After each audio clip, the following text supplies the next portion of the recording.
don't know about you, but once I get in the car, knowing my destination is my vacation place, I am so relaxed. We had a lovely car ride. We drove down to Elizabeth City, and since everyone's doing revenge vacations, we had to kind of drive to the beach. But you know what? I don't care. This area we were in right before we got to Elizabeth City had so many wind turbines. I mean, I've seen them before, but never this many, guys. And we had our windows down because the weather was kind of nice. But the wind was just fierce through this area. Like we had to roll our windows back up. But this is like Currituck, North Carolina. And look at this, you all. Supposedly, this was the area people vacationed at before Outer Banks became very popular. But it was so peaceful and still, and it's just left you in awe. Look at this.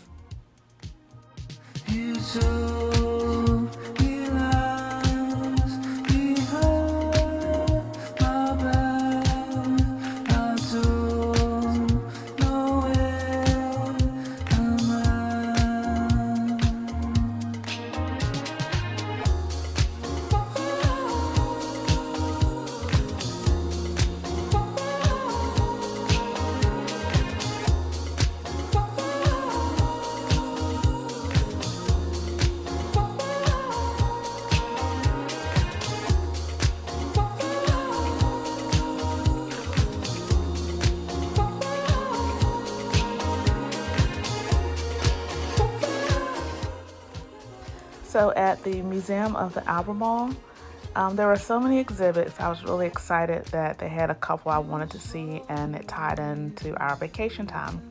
And so one was our story, Life in the Albemarle. And so it talks about how Albemarle is a really unique place because it's half land and half water.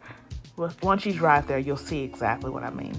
But they also talk about how it was a very changing relationship for the people who lived there, and it defined their way of life because water can either be the highway or a barrier, and sometimes it was both. The other exhibit was this huge North Carolina shad boat. This is just the base of it, and once I go up on the elevator, I'll show you the inside of that. But also another exhibit I was pretty excited about was the Joshua, Judges, and Jesus, the archaeological journey through the Bible. And it just talks about all the exhibits and the things like scarabs and dating back to the times of the story that we talked about, the covenant, the people of A or I.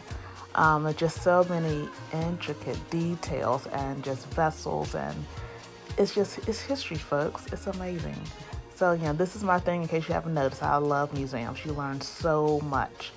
Of course, I couldn't put it all here because that would be just like overboard. But, I mean, just look at this. This beautiful, beautiful art. Wow. So, also, I'm going up on the elevator after this display, but I can show you the inside of this North Carolina shad boat.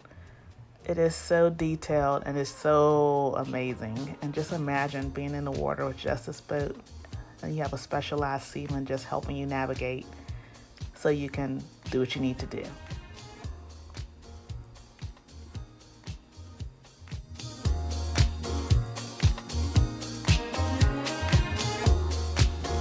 And here's the other display I was talking about, the women's breaking barriers in northeastern North Carolina. And then, of course, the infamous, I call it the infamous display. It just tells about the town of Albemarle. So, our story, Maritime. And it talks about the beautiful people who lived there and navigated the water and how they made this a very unusual home. So, it is a... Did you know that the Pasquotank River was noted in 35 runaway slave acts between 1791 to 1840? And in 2004, it was designated as the National Underground Railroad Network to Freedom. Amazing.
So